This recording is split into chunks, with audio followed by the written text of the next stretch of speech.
Scream on. Scream. Oh shit, let me stop the music. What's up, y'all? I was over here. I'm sorry for being a little bit late. Got a new mic stand. And then then the music. I was listening to some Isaac Hayes, you know what I mean? You want to understand hip hop, you got to understand Isaac Hayes and Porter. But welcome, y'all. Thank y'all for joining. I don't like the angle of this shit. I hate this stand for this camera. There we go. Got the shit looking stupid and everything. There we go. Sorry about that, y'all. But we are here to talk about, is mainstream hip hop dead? Is mainstream hip hop dead?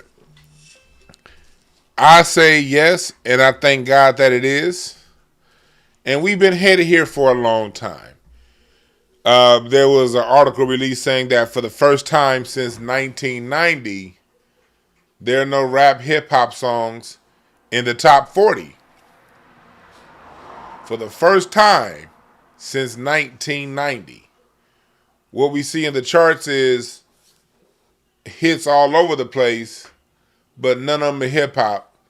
And the remedial folks in the room are blaming it on Kendrick and Drake, saying blaming it on Kendrick. Oh, he took out Drake.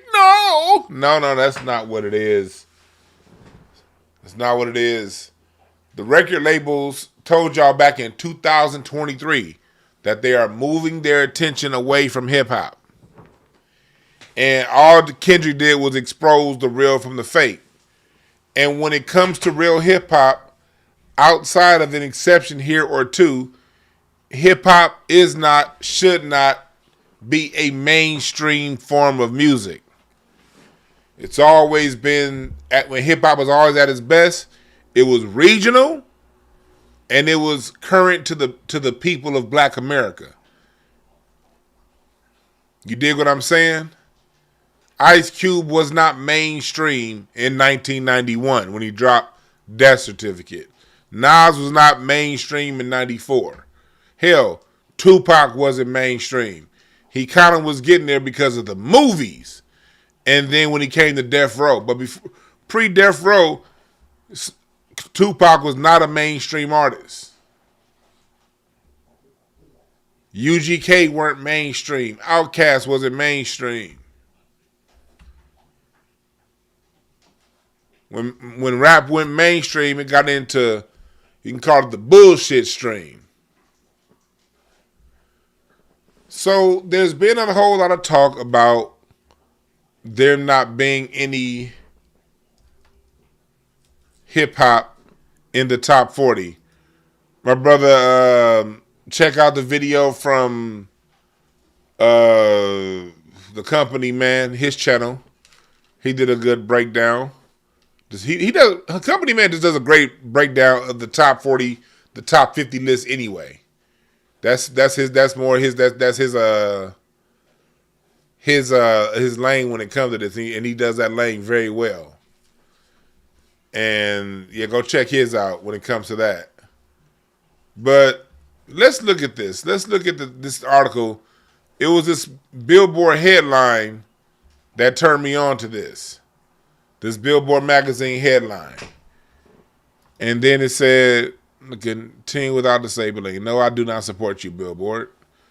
It says here, as of released yesterday, no rap songs are in the Billboard Hot 100 for the first time. Top 40 for the first time since 1990. No thanks, motherfucker. It goes on to say, with Kendrick Lamar and SZA, with their 13-week Billboard Hot #1, Luther, falling off the Hot 100 dated October 25th, there were no official rap songs in the charts top 40 last week.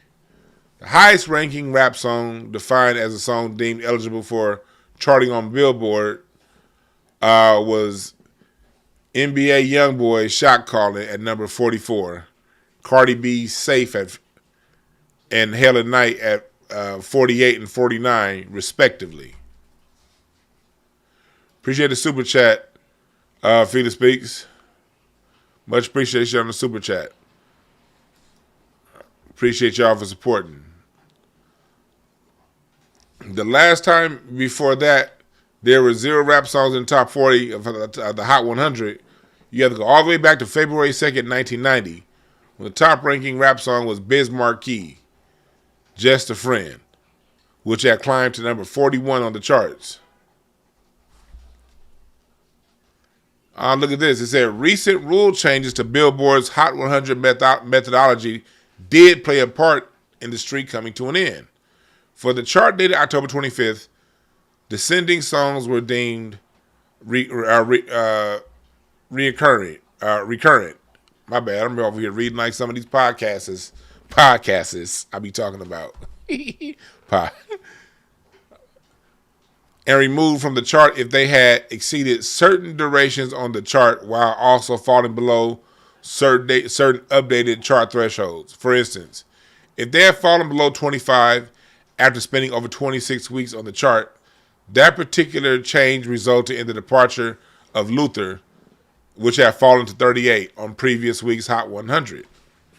So Luther was still technically in the top 40, but because of the recent rule change, it's fallen off.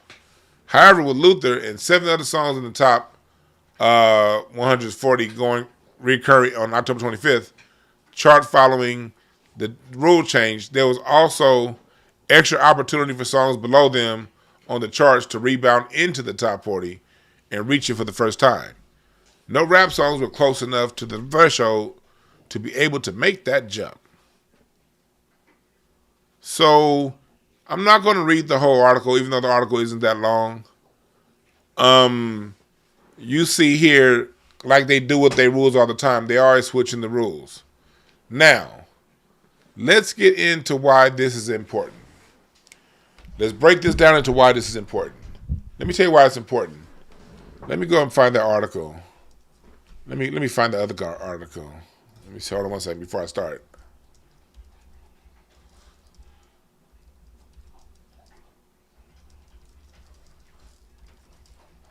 Because I'm going to want to reference this article later on, so let me pull it up now so I don't get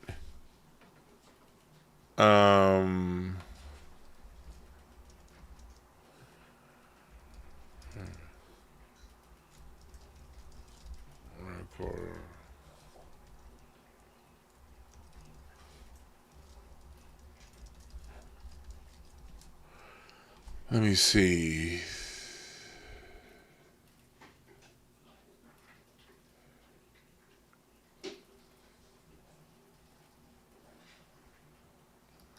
Here we go. There we go. All right, so now I got this article up and I can cook. And when I need to pull this article up, I'll go to it. Let me cook now. So, why is this important? This is important because when it comes to mainstream music, understand this. Mainstream music comes at a cost. It comes at a cost to the artist, and it comes at a cost to us, the consumer, the listener. The cost of going mainstream oftentimes means pulling back on the meat of your lyrics. There's a reason why rap ain't talking about nothing. It's because rap, since the 2000s, has been going for the charts. Since the late 90s, rap has been focused on charts, not authentic rhythm and poetry. That's what rap means, rhythm and poetry, rhythmic poetry. It hasn't been focused on the bars and the art and the craft of what's being said. Because in order to play on a mainstream platform, you got to dole back on what you're saying. And that's not just rap. The same goes for the people that like country music from the 60s and the 50s, say the same thing about country music now. That goes for country. That goes for reggae music down in Jamaica. That goes for rhythm and blues. There was a move that was made. If you look back, and I'm going to talk about this on class, I think number 4 of my history of R&B class. Class 4 or 5. This is going to be. I'm going to dig for a full hour into this. What I'm about to introduce to you right now. You have the soul music era of the late 60s, where Aretha Franklin is releasing songs like Think. You got Curtis Mayfield releasing his conscious music. That soul era of music that meant something. Stevie Wonder's his suite of albums from Fulfilling This' First Finale, Talking Book, and Intervisions through Songs in the Key of Life, Marvin Gaye's What's Going On, Funkadelic, Good Thoughts, Bad Thoughts, and a lot of that message music. The record industry by 1974, 75, for the most part, got R&B and isolated R&B and said, okay, R&B is now a sound that's going for hits. So you started seeing a lot of that messaging pull back by the time you get to the mid-70s. It was still in there in the later 70s, but it was coded more. It had to be more finely coded, to where by the 80s, there's no message in the music at all, which opens the door for rap hip-hop to come in and keep the message in our music, because as black music, as black Americans, we got to understand this. They understand this about us. We need to understand this about ourselves. We have always used music as a means of communication as to what's going on in our society. We've always used music to talk to one another. Music is how we talk to each other. They make it seem as if we stopped with Wade in the Water. No, Wade in the Water was how we got down during slavery. We had those tunes. We had those tunes that would tell you to go up the River Jordan and all that stuff. That didn't start with slavery. It didn't stop with slavery. That went through. Music like Strange Fruit from Billie Holiday. Blood on the Leaves, Blood on the Roots. We've always had this vein of messaging. It's Time in Bebop by Max Roach and Abby Lincoln, 1960. Bebop really brought, because in the 50s, they had done a similar thing in the 50s that they did back in the 80s. 1950s black music, after Strange Fruit dropped in 1938 and got popular, you have music in the 40s that would say things about what's going on in society. But by the 50s, they really started to drive that message out of the music. And so bebop reintroduced it in the 60s.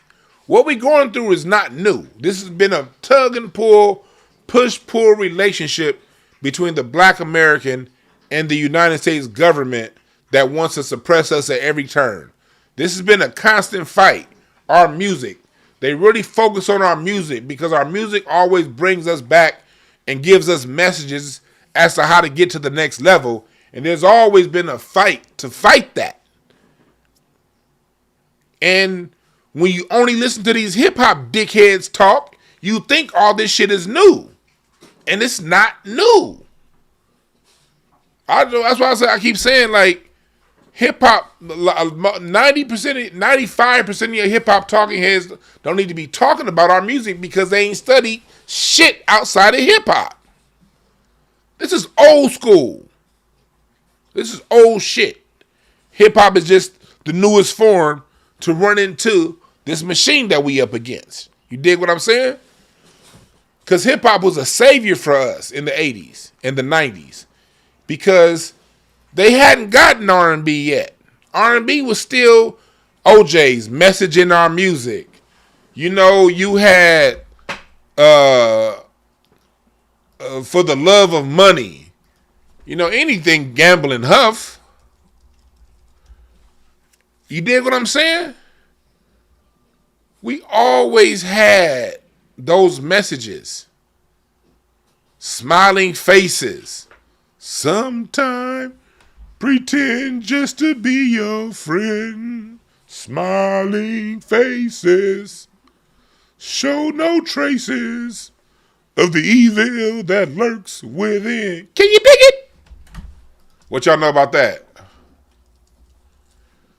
I'm telling you, the truth is in the eyes, because the eyes. I gotta play a little. This was normal music for us.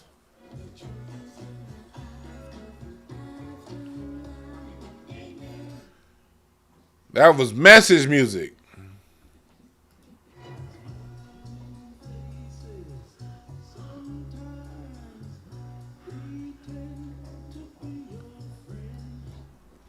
That was normal. Always messages, so even if you weren't raised in a household that gave you messages, you can get it in the music. But every time our music goes mainstream, from R&B of the late 70s into the 80s, to hip-hop from the late 90s into the 2000s, they take that element out of our music. They take that message out of our music. You know, songs like Curtis Mayfield ask a very important question. Had a choice of colors, which one would you choose, my brother? How long have you hated your white teacher? Who told you to love your black preacher? Do you listen to this line? Respect your brother's friend, woman friend? Do you respect your homeboy's lady? And do you share with black folks not of kin? People must prove to the people that a better day is coming for you and for me. With just a little bit more education and love for our nation, it will make for a better society. Those are the lyrics. This song is all about, are you really black? And if you are, do you respect your brother's woman? Meaning, do you not make a pass at another man's woman? What does hip-hop start celebrating as we got into the 90s, into the 2000s? I take your bitch. You see how it fell off? That's corporate rap. That I'll take your bitch rap is corporate rap. That's what it costs to go mainstream. That's what it costs for Doggy Style to sell 1 million units before it even came out. The cost was from do you respect your brother's woman friend to I'll take your bitch. And then the next line is, and share with black folks not of kin. And then Curtis Mayfield says the realest line ever. The people must prove to the people that a better day is coming. Meaning, Malcolm X is gone. Dr. King is gone. People can't do this for us. We got to do this for ourselves. We got to prove this to ourselves as brothers and sisters, black Americans. We got to prove to ourselves that a better day is coming. We got to educate ourselves more, and we got to love our nation. Love us as a nation. That's how we get to a better society. That's black music right there. That's black.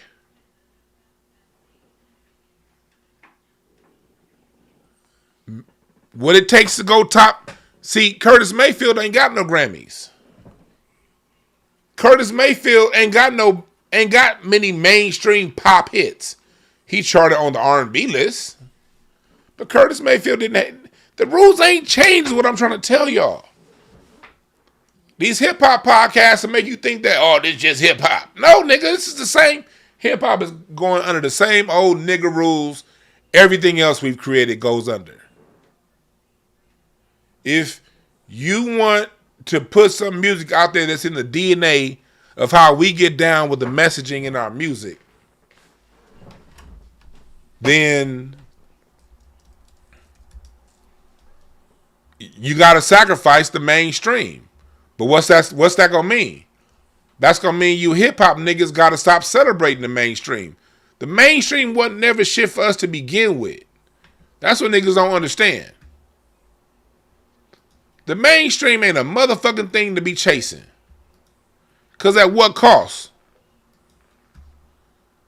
So, in hip-hop, it was the same. This is before hip-hop went mainstream. Ice Cube had a similar message that Curtis Mayfield had with us, with Choice of Colors.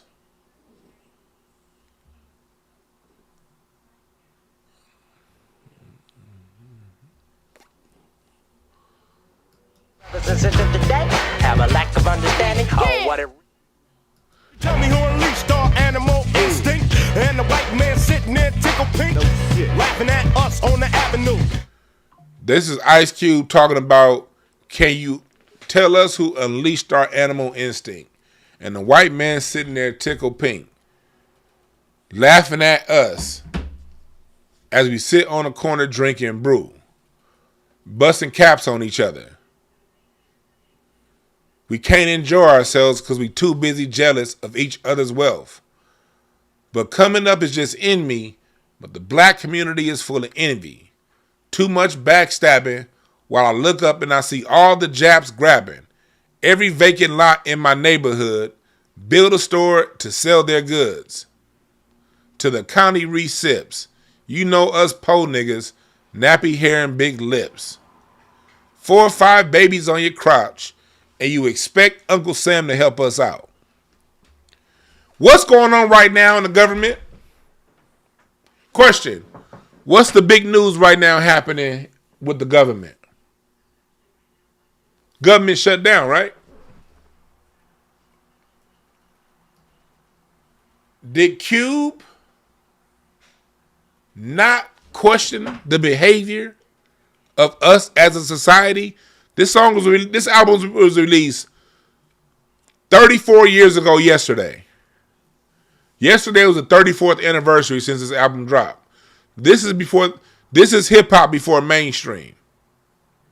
Sending messages, warnings. Hey y'all, this is what's coming. Maybe we gotta correct ourselves. See, all of the militant black music wasn't about kill Whitey. There was a lot of music also that was about cleaning up our society.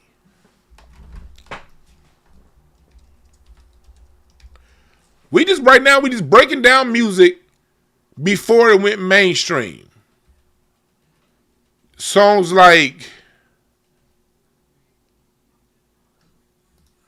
Hey, yeah, you motherfucker. this is the hip hop environment. Cube told us 34 years ago yesterday about chasing the mainstream.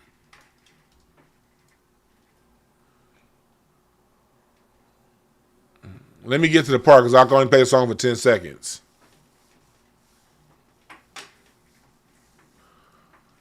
Here it is. Get yourself, boy, you done flip-flop. Giving our music away to the mainstream. Don't you know they ain't down with the team? They just sent they boss over. Put a bug in your ear, and now you're crossed over. On MTV, but they don't care. They'll have a new nigga next year. Now you out in the cold. No more white fans and no more soul. And you might have a heart attack when you find out black folks don't want you back, Tyler the Creator. Is this not what Tyler the Creator is going through right now? You think if Tyler the Creator grew up listening to this, he may have thought twice about putting on Klan wardrobe? Tyler the Creator, if y'all don't know, put on Klan outfits and did all he can do to maintain a mainstream, to attract a mainstream white audience. Now Tyler the Creator is regretting it because when he put up that post about D'Angelo, all of his mainstream friends, his new mainstream friends, they all got an issue and it was being hella racist.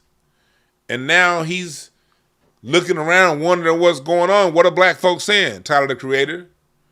Yo, nigga, you still ain't apologize to us. This is black music. But they'll tell you Jay-Z is greater with a whole bunch of stolen lines glorifying dealing drugs. But that's what it took for Jay-Z to say, hey, I'm not doing verses with nobody. Nobody has as many hits as me. Yeah, because your music ain't talking about shit. That's why it was a hit, nigga. You know, you had songs like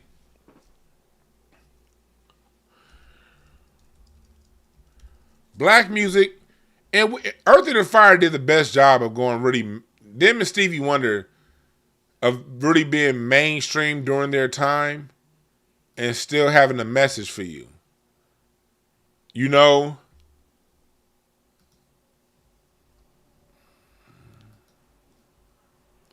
Songs that inspire you.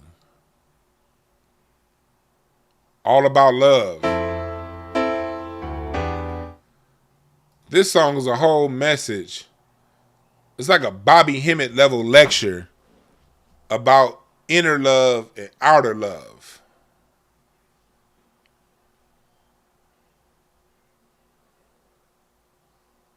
This day give you an insight to your inner.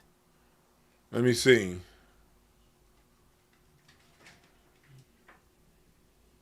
This song's talking about you study all kind of sciences, astrology, mysticism, world religion.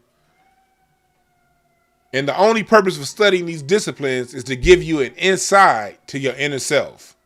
Now, there's an outer self you got to deal with. The one that likes to go to parties, dress up, look cool, be pretty on ego trips. I got to tell you. I'm trying to tell you. You got to love you. You got to love you. You got to learn all the beautiful things around you, the trees and the birds. And if there ain't no beauty around you, you got to make some beauty. Talking about creating a beautiful environment in the world that you live in. This is Earth, Wind & Fire's biggest album that broke them out. So you can't tell me that Message with the Music don't cross over and go mainstream. It does when allowed. But we have an industry that doesn't like to allow music to go mainstream when it has a message. Earth, Wind & Fire had so many songs like, you know, oh yeah, Spirit album. Like that Spirit album, man, it's so much message in this. And again, it's not just about kill Whitey. It's about navigating through your day-to-day life. Sadness, there's no remedy for the problem. Don't let them.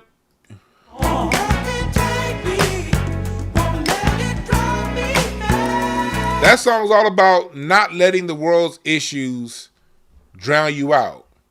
Ain't it funny that the way you feel shows on your face? And no matter how you try to hide, it states your case.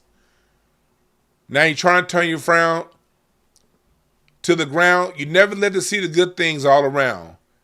Every time we seem to let your feelings flow, your luck runs out and the wind won't blow. But that can't make me sad, 'cause I've been there before. Won't let it take me there no more. Because sadness bears no remedy for the problems in your life. While you run your race, keep a smiling face. Help you set your pace. This is all about when you feeling down, not letting when you feel down lift you up. Tell me how many songs today give you this kind of message.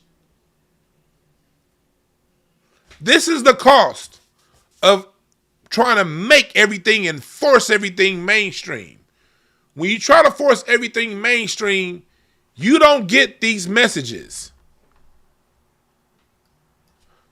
Steve Arrington.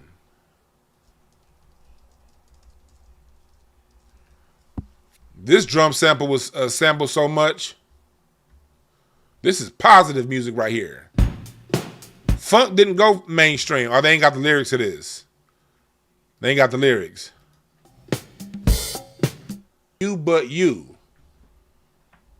We need this kind of music as a people, especially with all the shit that we going through. Now, I know I went off on a tangent, But I'm bringing you back to number one.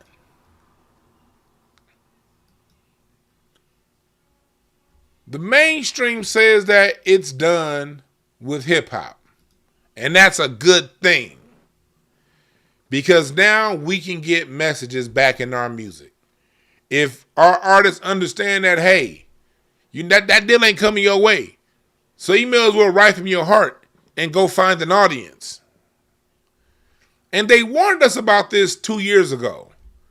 The Medium had this article where they're talking about here that the major labels are losing interest in rap and they're going to focus on Afro beats and Latin music and other forms of music. This is them foreshadowing and telling you, look, the ride is over for hip hop. We're about to force some other shit down your throat. Now, what Kendrick did was he made it to where he gave us a genuine article rap song in that beef and the album GNX. GNX, like I said, when it dropped, was the arrow pointing to the direction that music is going. GNX, if you really break GNX down, it was a West Coast regional album making music that not only had a message in it, but it also was very regional. Kendrick didn't try to cross over. If you listen to GNX, there were no crossover sounds in GNX. That was a regional album that happened to go across the world. That's what it's going to take if hip-hop wants to be in the mainstream. You're going to have to hope and luck that you create something so regionally great, it gets forced into the mainstream.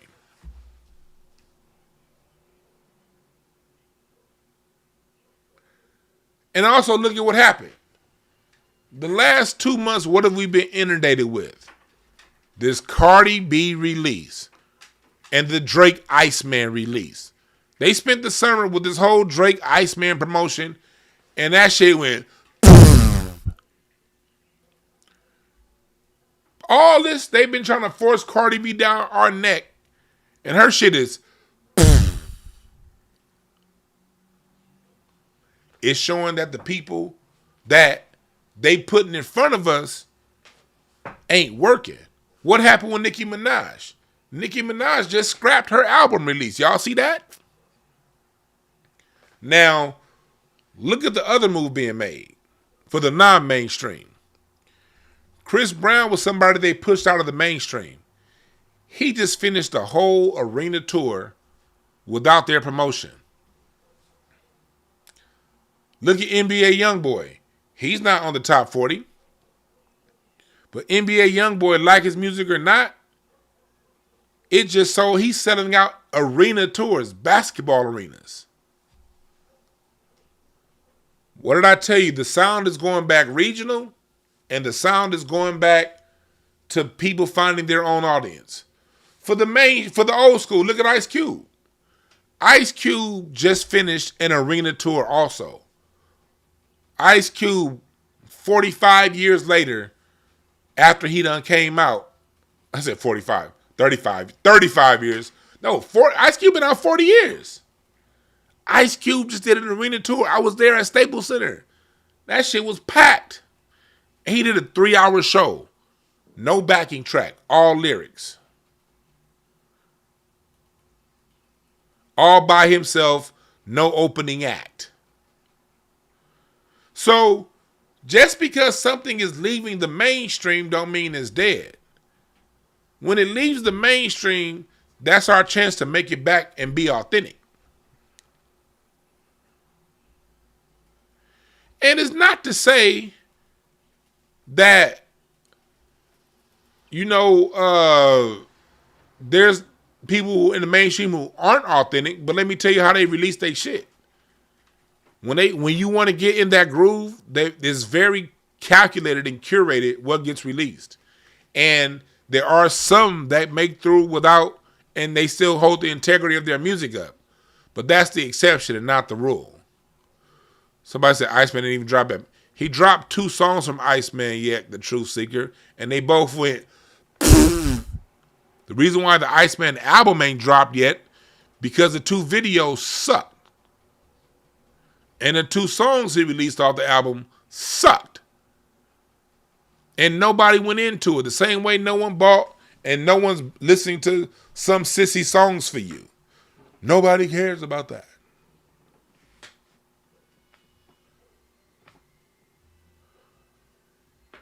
Now it's time for music to go back to where it should have always been. And that's regional. And that's people finding their own audience. This is a good thing. Black music in the mainstream is not, other than the exception, and exceptions always exist, but the rule, 8 times out of 10, 9 times out of 10, our music in the mainstream ain't no good. It's watered down. It's sped up. The lyrics are lame. Listen to Drake the last decade and a half. Okay, Drake has the most hits, fine. What the fuck is Drake talking about in his music? Other than raising a whole bunch of lame ass niggas that can't talk to a woman.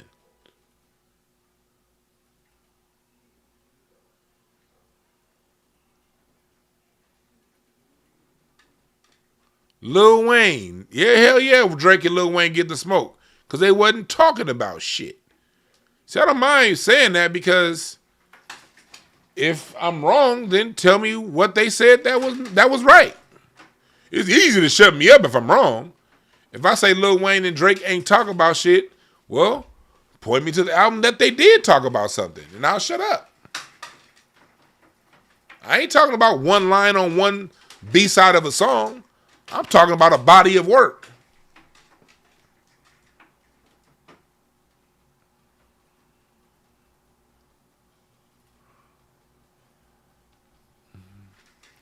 Oh yeah, it is. I see. There is a bitter troll in the chat. That motherfucker. We have a bitter troll that jacks off to Drake in the chat. This motherfucker got some baby oil on his hand right now. You typing with baby oil on your hand, homeboy. Mods, get that hoe ass nigga out of here.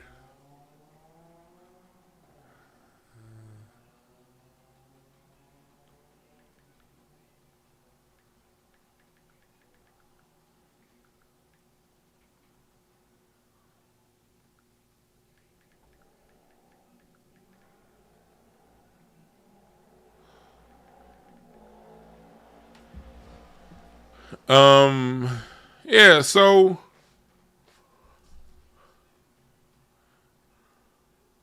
yeah, they oh yeah, that Jam on the Grace hit does hit hard. That's what I mean by music is going back regional, and we as black folks,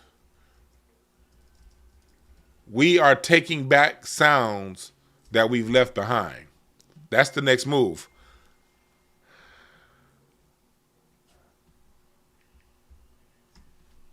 That's the move. The move is we created a lot of stuff last century that we created, dibble-dabbled in, and moved on.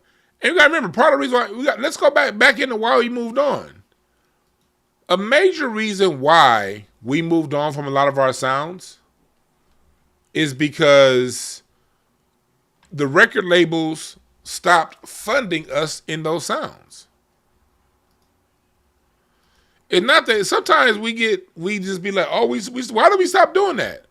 It's because the record label said we're not gonna pay your black ass to release that kind of music. That's why. Now we'll pay a white act to release that music, but not you. And my man J-Mo dropped some beautiful rock, brought us back to the rock and roll, the heavy metal sound. This shit right here. That J-Mo.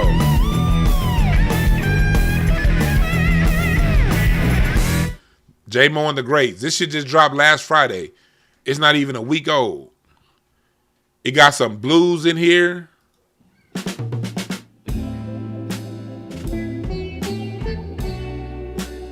Hear that?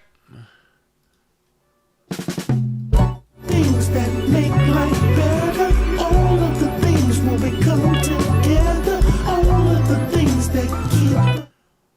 You hear that? Live band, you know?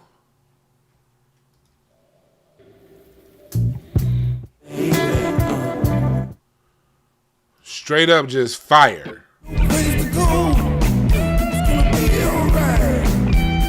That just dropped last week, you know? You got Kingfish over on the blues side of the game.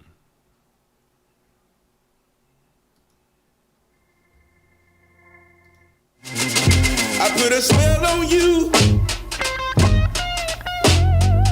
because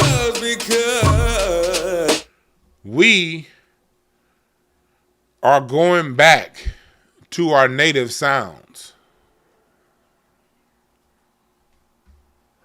Because if you listen to this was before Funkadelic became a funk dan. Let's see.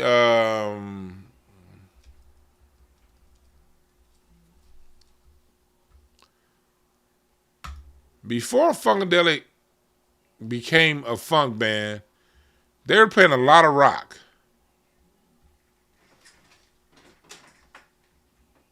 Where is it at? Like in this album. because you're mine. This is Funkadelic. We're jealous.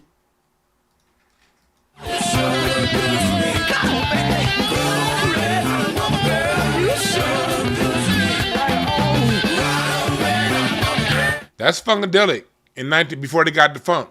Long before they were playing funk.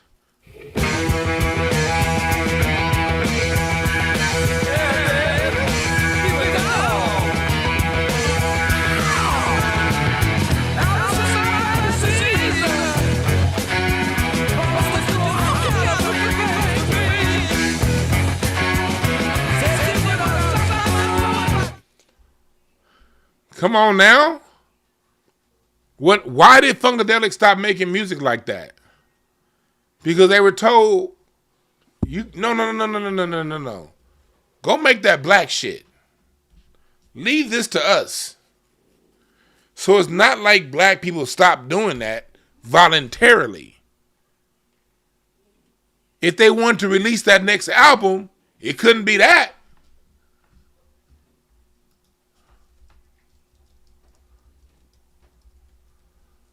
So the next album that they did, they called Bootsy Collins over to the band. And they dropped their first funk. This is Funkadelic's first funk record. Up for the downstroke. Downstroke. Everybody get up. They did funk. Funkadelic, Parliament Funkadelic did funk and did funk, and they did it better than anybody else. I think they were the greatest funk band of all time was Parliament Funkadelic. But you got to understand, they were more of a rock band. And the reason why they did more funk was because that's what they were paid to do. They would have to hide their rock in the funk. So black people being forced to move into new sounds because the mainstream, this has been happening. Hip hop just had the longest run at getting mainstream access more than any of our other sounds.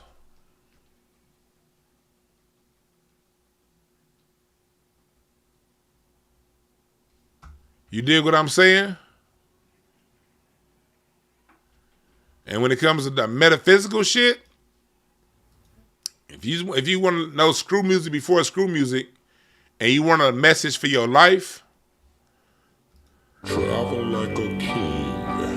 Listen to the inner voice. a higher wisdom is at work for you. At work for you. This song is straight up spiritual. A higher wisdom, travel like a king. Listen to the inner voice. A higher wisdom is at work for you. Conquering the stumbling blocks come easier when the conqueror is in tune with the infinite. Every ending is a new beginning. Life is an endless unfoldment. Change your mind and change your relation to time. You can find the answer. The solution lies within the problem. The answer is in every question. Can you dig it? An attitude is all you need to rise and walk away. Inspire yourself. Your life is yours. It fits you like your skin. The oak sleeps in the acorn. The giant sequoia tree sleeps in its tiny seed. The bird waits in the egg. God waits for his unfoldment in man. Fly on children.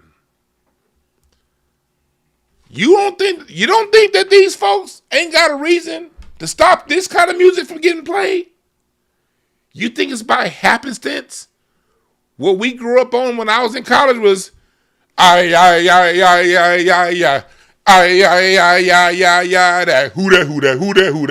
that who. Fun song. Great song, very fun. But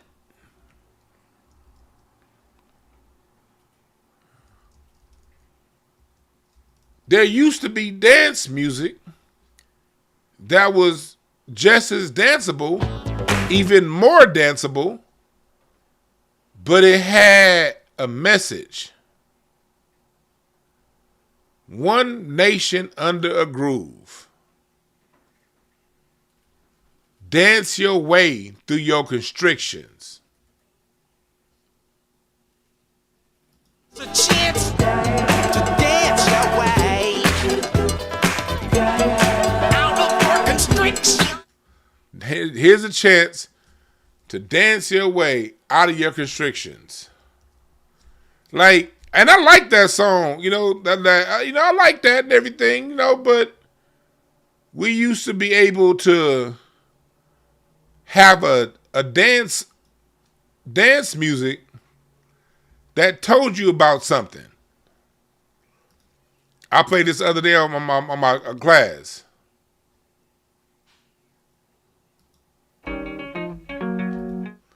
You can have your Watergate. Just give me some bucks and I'll be straight.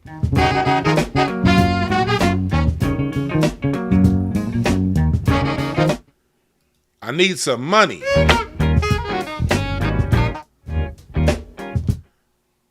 You can have your Watergate, but give me some bucks and I'll be straight. We used to have dance music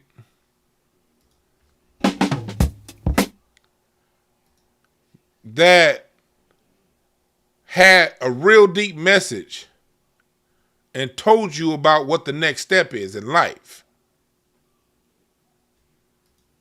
People, we got to get over before we go under. People, we got to get over before we go under. We just changed. We got a brand new funky president. Stock market going up, jobs going down. Ain't no funky job to be found. Prices keep going up. Now I'm changed to my bad. Now he said now. Tax keep going up. I changed from my glass. Now I drink from my paper cup. Changed. They said they have glass. Changed it from a glass. Now I drink from a. Basically, I went from a glass to a paper cup. He said, let's get together. And basic. Let's get together and get some land. Raise our food just like the man. Save our money like the mob. Put up the factory and own the job. Save our money like the mob. Put up the factory and own the job. Do y'all see how far our music has dropped off when it decided to go mainstream? Has my lesson today been complete? I know I haven't gotten to my chat room. I appreciate y'all, but I just had to talk today. I just had to get this shit off my mind.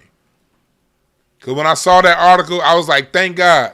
Now, hopefully, these niggas stop focusing on charts and go back to the music. Because if you go back to the music and you do it right, you will find your audience will find you.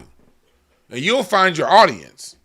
And we'll be there to support and be at your concerts and buy your merch.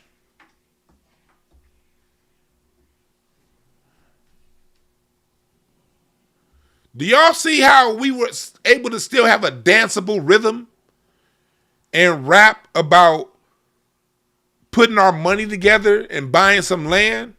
Talk about Pan-Africanism. This is the most Pan-African song you're going to find. Bob Marley ain't write a Pan-African song this good.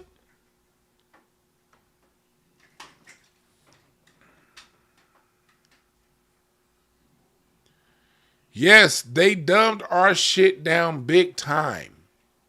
Big time. And class number 2 was on Sunday, the history of R&B. We go this. I'm just giving y'all a snippet. This ain't nothing. Those of you who take the class, y'all know. Press number 1 if you was in Sunday's class.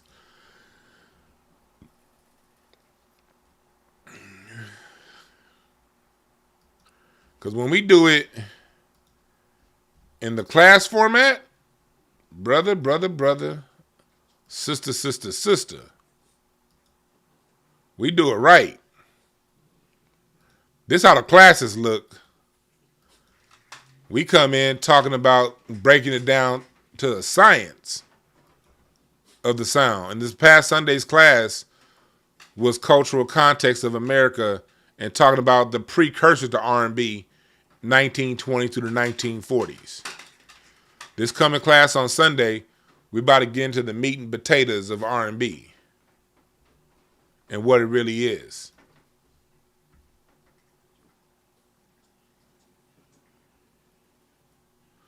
So, with them talking about hip-hop no longer being mainstream, that's a good thing, people. Let it die. Let it fall out the mainstream so we can reclaim it for a music that gives us the messages that we need to get to the next level. You dig what I'm saying?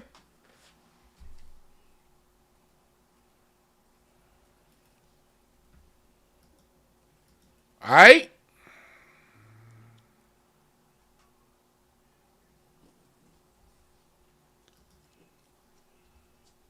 Join the Patreon Music University level. All right. And we will be back. I appreciate y'all. Remember this. There are no perfect messengers. Only perfect messages for those willing to pick up the game. I know I had a reading show scheduled on Patreon. I think I'm going to push that off to Saturday. All right. So for those of you on the reading tier, we'll do it Saturday. If you artists, y'all keep watering y'all shit down to go mainstream if you want. AI is going to kick your ass every time.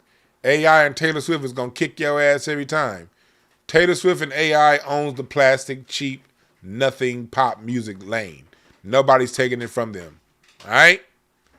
So you may as well dig back into your spirit, into your heart, and from your heart, connect to the hearts of the people, and the people will make sure and they'll find you. I'm telling you.